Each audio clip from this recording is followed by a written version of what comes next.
Those who struggle to speak up have been told, just be more confident or say this to get started. As we discuss in this episode, there's a larger context at play and great power for both leaders and the people they lead in Unlearning Silence. This is Coaching for Leaders, episode 678. Produced by Innovate Learning, maximizing human potential. Greetings to you from Orange County, California. This is Coaching for Leaders, and I'm your host, Dave Stachowiak. Leaders aren't born, they're made. And this weekly show helps you discover leadership wisdom through insightful conversations.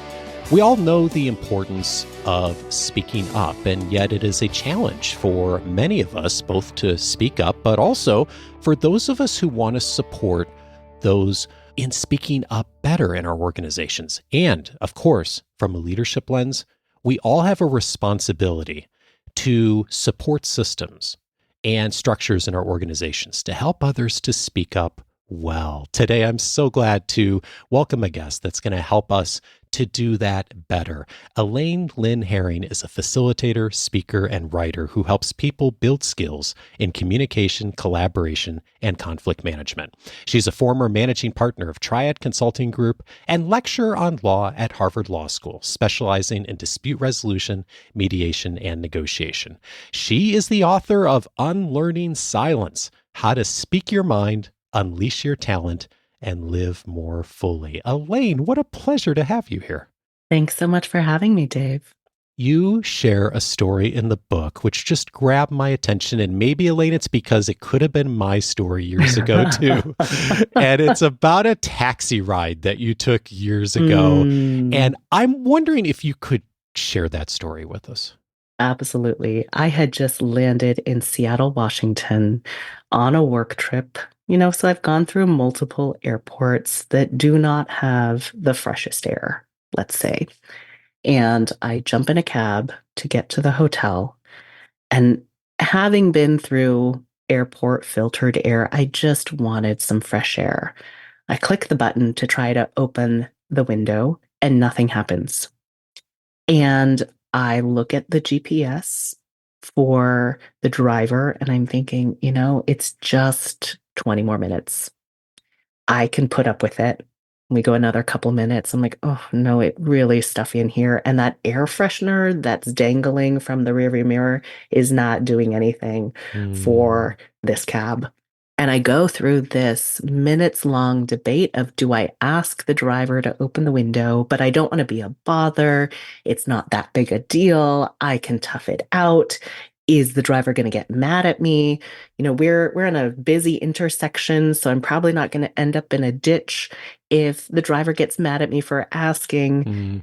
And then talk myself into it. If I'm a paying customer, I should be able to have conditions that are comfortable for me for this ride. And so finally muster up the energy and say, sir, would you open the window?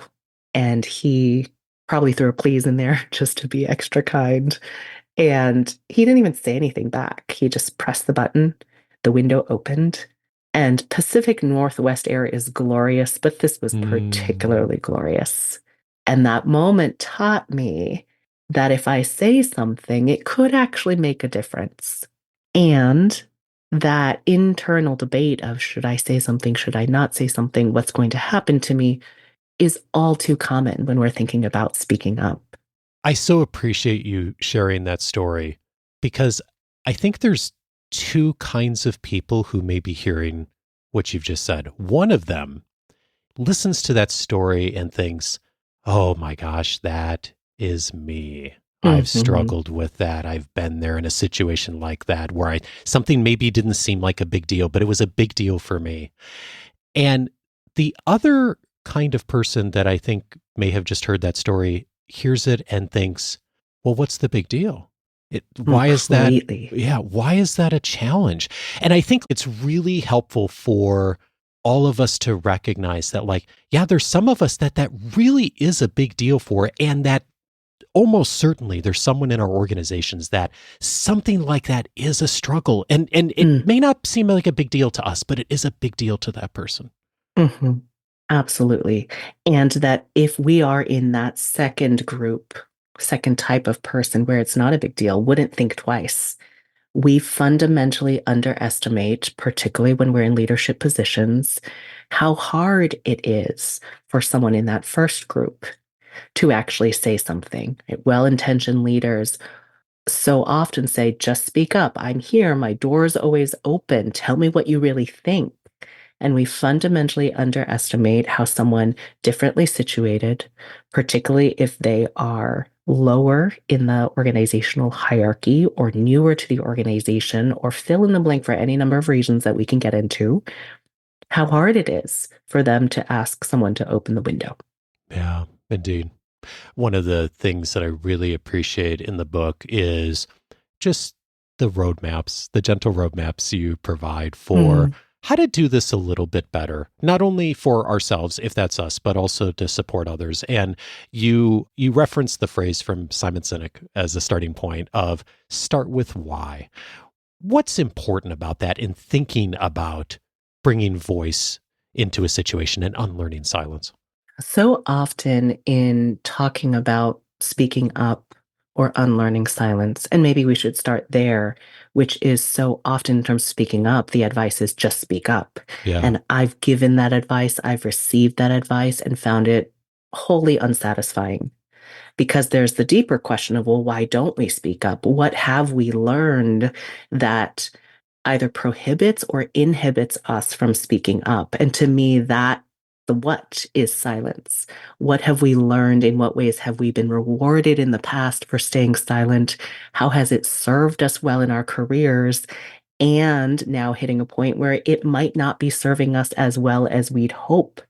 So, to even get to speaking up, we need to do some excavation of our relationship with silence. And that to me is also why we start with why when we're speaking up, because speaking up is not inherently comfortable.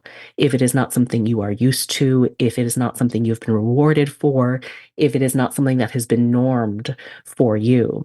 So, starting with why is really saying, what is more important to me? What is my bigger why as to why I would take the risk and make myself go through the discomfort in order to be heard? Is that I want to make it better for the people who come after me? Is it I'm not okay with pay inequity? Is it I want to be healthier? Fill in the blank. We have to, and this is all the behavioral change research that others have done, you have to have a bigger why. Otherwise, in the face of defensiveness, pushback, discomfort, we inherently don't want to be uncomfortable. But is there a reason why it is worth it to be uncomfortable in order to achieve a bigger why? You write, in order to change, you need something that matters more to you than the old behavior. Hmm.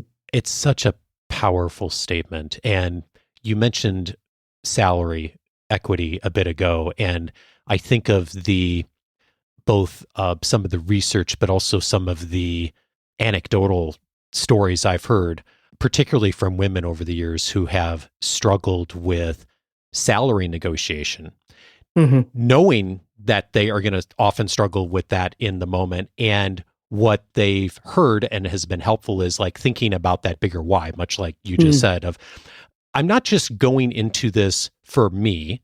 I'm going into this often for on behalf of my family, on behalf of my children, on behalf of an Mm. aging parent, and thinking about it through that lens of that matters more to me than my own preference or my default behavior, and how helpful that often is. Like what you hear from people, getting past that inertia of being able to say what's important.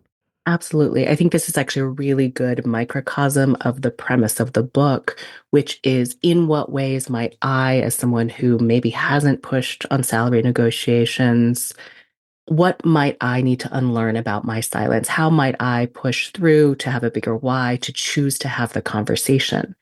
The example of salary negotiations and pay equity or inequity is really fascinating because the latest research actually shows that despite Linda Babcock and others' research around women don't ask, and therefore the prescription is women need to ask, well, in the last decade, women are more likely to ask, but less likely to get a yes, and more likely to be penalized.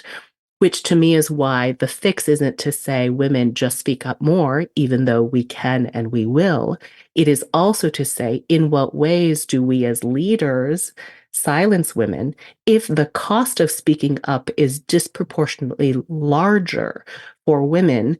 Then it doesn't make sense for us to hit a wall, sort of throw our careers away for this purpose. It also takes us to, in what ways is silence baked into our policies and our practices? So Siri Shalazi and others have done great work on pay equity, including in what ways is it baked into our policies and our practices? And if we take it from a policy perspective, then the cost is not focused just on that one interaction with that one individual. So, yes, having a larger why helps, and it is part of the bigger picture of these levers that we can push for ourselves as leaders, and also looking at the systemic aspects. Thinking about that recent research and looking at this from a systemic leadership standpoint, if there was one thing, maybe two, that a leader, an organization, someone who has influence and policy might consider as a starting point for that, what would be the nudge you would give someone? I only get two. You could do three Notice or my four. negotiating with you in the moment, but I let's love it. start with two. One is, as a leader, can you educate yourself? Can you educate yourself, period? Meaning, I've had so many conversations where well-intentioned leaders say to me, Elaine, tell me what it's like to be an Asian American woman in corporate America. And I'm like, I think I understand where that question's coming from. I appreciate the curiosity. And for you to ask me to do the emotional labor to educate you when there's now this thing called Google, and you could Google it, and there are tremendous resources out there describing the Asian American experience for women in corporate America, or fill in any different identity in there. There's so much written, there's so many interviews, so many podcasts. To ask your colleague who carries that subordinated identity, meaning a minoritized, not part of the majority experience in your context, to do the work of educating you, to me, is unfair, right? Take responsibility for your own education so that you can be a better leader. When we're talking about speaking up, when we're talking about unlearning silence, it's not just a women's issue. It's not an Asian American issue, even though it disproportionately impacts people who carry those identities. Unlearning silence is a leadership issue. Do you know what's actually going on your teams? Are you getting accurate information and data so that you can make sound decisions? Are you helping people, the people that you lead, so they can thrive and unleashing their talent? All of that is the responsibility of a leader. So I would start with leaders. Can you take it upon yourself to learn rather than asking the people you lead to teach you? Such a great invitation. One of the other invitations in the book is to connect the dots. What do you mean by connecting the dots? So often we assume that other people think like us, that we all have access to the same information. Chris Argyris would call it the ladder of inference, where we're selecting pieces of data and making meaning out of it and drawing our conclusions. Connecting the dots acknowledges that we aren't equally situated, particularly in a global working environment. But even if you're in sales and I'm in engineering, we have access to different information and we think about things differently. So connecting the dots acknowledges that we don't all have access to the same information. We're not going to metabolize it or interpret it in the same way. And it certainly doesn't get us to the same conclusions. So rather than fighting each other at the conclusion level or not even talking with each other, one of the things I can do is share what things look like from where I sit. And when I'm coaching people to speak up, that phrase, from where I sit, is such a good entryway into the conversation because from Hmm. where I sit acknowledges that my view is legitimate and limited, as is your view, which is legitimate and limited.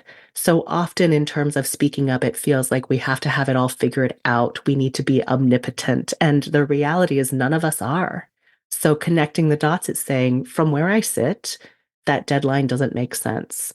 Or from where I sit, we don't have adequate resources to launch that feature, to pull off that fundraiser. How does it look different from where you sit? But let me share what I can see and connect those dots for you so we can see where we might be missing one another and also where we might learn from one another. I love those two phrases, from where I sit. What a nice way to enter into that and to Mm-hmm. begin that, because that's often so much the challenge is the beginning part, right? Mm-hmm. But then I also love the question that you just asked. How does it look different from where you sit? And what a great question for someone who has position power or influence in some other way to be able to ask of someone else to open the door for them Mm-hmm. to connect the dots, right? Exactly. To acknowledge things are going to look different from your perspective. And that's a good thing because what we need is the combination of all of our inputs rather than just my vantage point from where I sit, right? As a leader, you so often are not in the nitty gritty, the day to day, and at times you shouldn't be. But if things are going off the rails, if the numbers aren't matching up, we need to know that from our people so we can troubleshoot and course correct earlier on rather than the people that we lead thinking, well, I just have to tell Dave what he wants to hear Yeah. and things always have to be okay. And we don't hear about it, can't do anything about it until it's too late or it's gotten worse. I'm thinking about this in having supported others on this and my own journey of getting better at this and what you've shared in the book. And this is it's one of those things that strikes me as like once you have done it a bit, it doesn't seem hard. And maybe I don't know if obvious is the right word, but it seems like, oh, of Mm, course I would do that. But I do think it's really, really hard if you haven't done much of it in the past or just assume that, okay, people would know, they would connect the dots. And when you are supporting someone, either someone who's working on this themselves or a leader of helping people to do this, have you found something that helps someone to just put those dots together and to start thinking about that visually or to put the pieces together? Because I'm not sure I would have that perfect answer for them. mhm, Okay, exactly how to mhm. begin. I'm just curious if you've come across that. Mm. It's a good question. Chris Archer's ladder of inference has been particularly helpful in terms of data, reasoning, and conclusion. But to me, the most powerful piece is actually just the awareness, right? Ah, Our ability to move through the world, and this is adaptation, and it makes sense. We rely on reactive thinking or fast thinking so often because we can't function in our fast paced world if everything is reflective thinking, slow thinking. But in being caught up in the hamster wheel of fast thinking, of reactive thinking, we forget that we even have a choice. We forget that we have a choice, that we could parse out our reasoning, our data to be skillful in that way. So to me, the pause and the awareness of, oh, right, if we think about it, everybody thinks about things differently. So it makes sense that we would see it differently. And it depersonalizes any conflict in terms of we see things differently. That's not a bad thing. That just makes sense because of who you are, where you sit, the job you do, and therefore we need to put the pieces together. So whether it is a ladder, whether it is puzzle pieces, the mechanism that has been most powerful is even that awareness because The trap is forgetting that we have a choice to break the cycle of how we operate. And so often we operate on autopilot without that intentionality. And it also means that we don't end up showing up as the leaders that we want to be. You invite us also to make the ask clear, whatever we're asking. And you write, we might hope that after connecting the dots, people would be able to follow the through line and know what to do differently going forward. But experience has shown me that leaving the ask to chance is a recipe for further miscommunication and frustration. Tell me about that phrase, leaving the ask to chance. This shows up so much in personal relationships as well. So I'll just note that. Right? We have well-intentioned friends and family members who genuinely love us. And maybe they show and demonstrate that love by bringing us food. Maybe they demonstrate that love by not texting us and being quiet. And I imagine that we all have felt that moment where it's like, oh, that's not how I want you to show up. Gottman would say it's a different love language, right? Right. But if I have an inkling of what would best serve me in the moment, meaning you and I are talking and I call you and I realize I just need to vent today. I'm not even at a place of problem solving.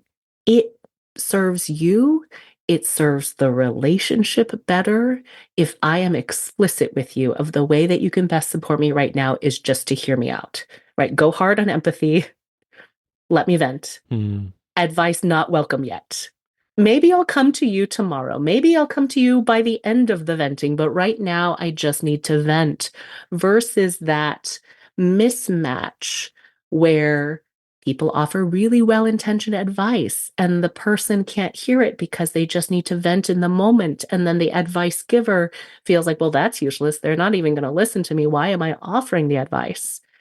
And really trying to center our own needs, which takes self-awareness. Let's be honest. Sometimes we don't know what we need until it's been violated, until the other person does the wrong thing. But that example of venting versus let's problem solve right now is such a clear one to me in our workplaces, because otherwise we leave with these stories of each other of, oh, Dave's not trustworthy. Dave just is a problem solver. Dave doesn't get the emotional piece, when you're like, no, that's what I would want in the moment. So isn't that what you want? And because, again, we're different human beings, turns out we don't always want the same thing and don't feel support in the same ways as the very person next to us. What a great way to think about it. And as you were saying that, I was thinking about from a leadership standpoint of opening the door for that too. We had Lauren Wesley Wilson on the show not long ago, and the title of her book is "What Do You Need?" And I think it's one of those questions that on its face kind of seems a bit blunt, but she's really made the invitation to it's a really helpful question to ask, because it actually does get to make the ask clear that you're inviting us to, of like, if I'm in a position of power influence and I ask, what do you need? That opens the door to really make that much more clear. Including the response of, you know what, I don't actually know what I need yet. Yeah. Which then is would you like me, or would it be helpful for me to be a thought partner to you in figuring that out? But at least we have a better idea of what phase of the conversation we're in, rather than thinking, no, you know what you need, but you're not disclosing to me. And we're in this trap and this trickery that is really damaging to our relationships and level of trust. And it's interesting how much so many of us do struggle with just making an ask clear, telling people how to help us. I was thinking early in my career, 20, 25 years ago, I was in a career transition and someone gave me the really good advice of tell people how to help you.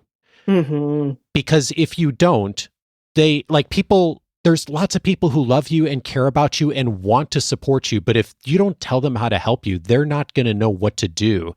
And Correct.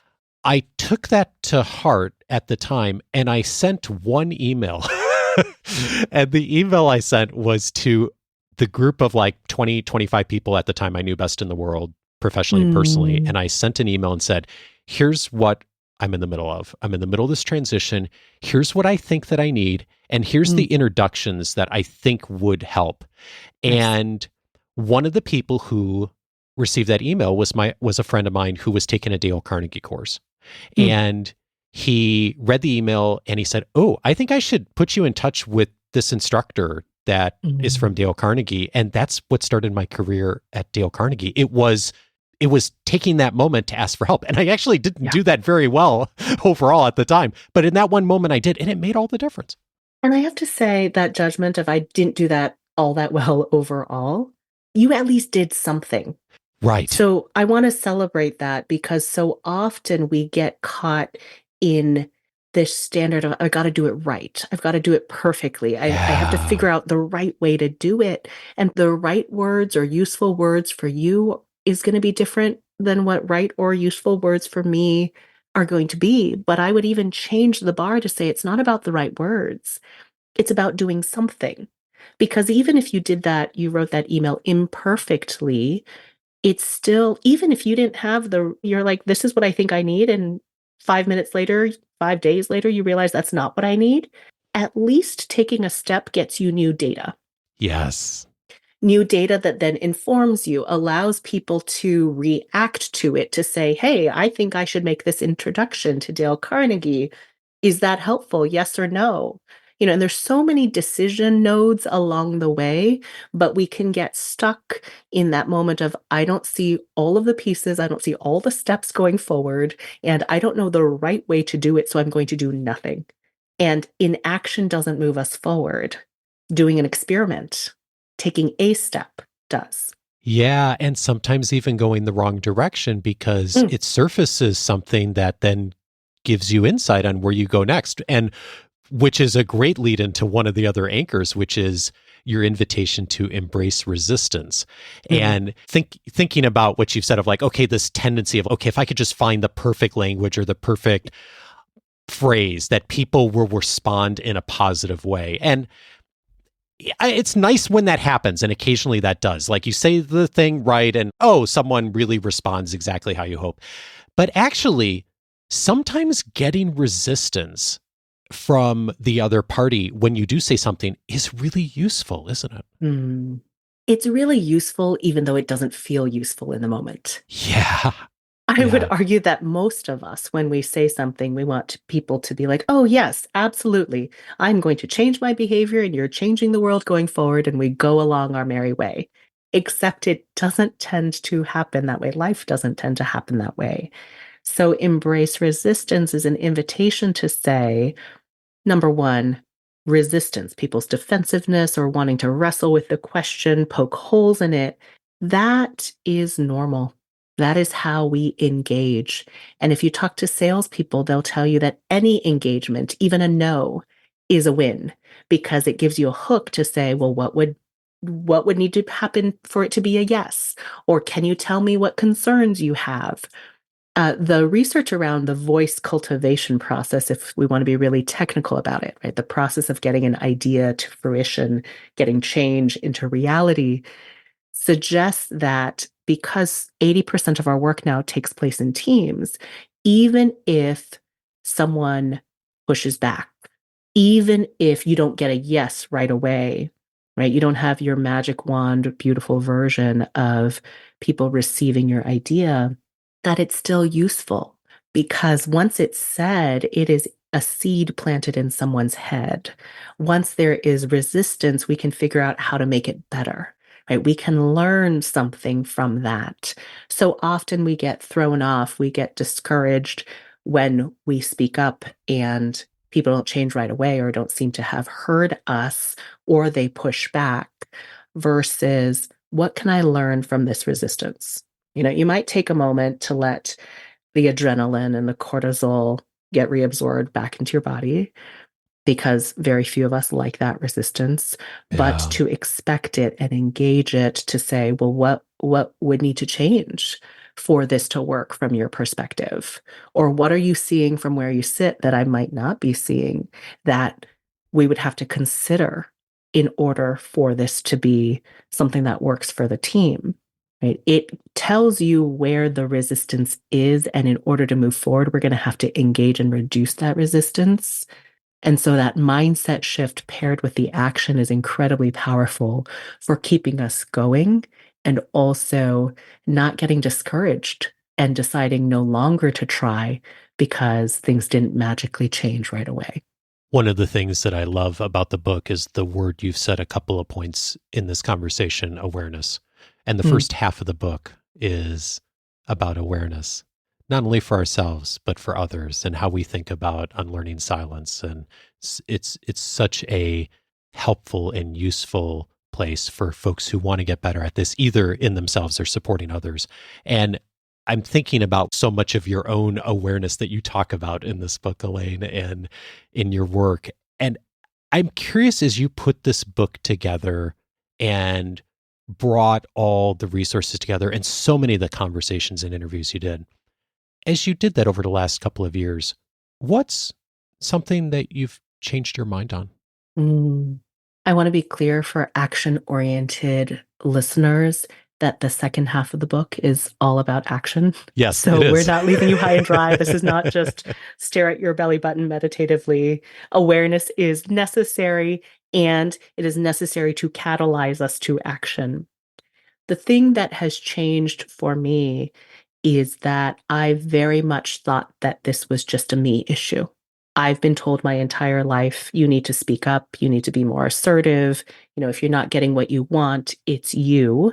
And certainly my own background as an immigrant from Taiwan to the United States, the only woman, only Asian American woman or non-white woman in many, many contexts in leadership and in corporate America, informed that advice to me. And that is so often how the problem statement is presented to us. But it's not just me. So often people say silence or speaking up is a woman's issue, or it is a fill in the blank identity issue. And to see the universality of it from people saying, men saying, this is why I don't talk with my mom. And am I ready to go there? Am I ready to tackle it? And there's a whole question about agency and when you want to speak up. But what changed for me was thinking that it was just a me issue to seeing that it was pervasive and invasive in every family, community, organization, company. That's what's changed. Elaine Lin Hering is the author of Unlearning Silence: How to Speak Your Mind, Unleash Your Talent, and Live More Fully. Elaine, thank you so much for your work. Thanks for having me.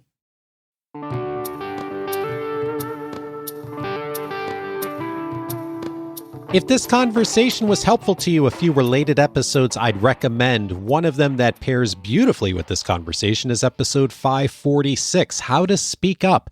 Conson Locke was my guest on that episode. We talked a little bit more about the awareness piece of this. Today, we talked a little more on the action-oriented piece. The two conversations complement each other so well. Another leader who's doing extraordinary work in this space that I think you should know if this conversation was helpful. Again, that's episode 546.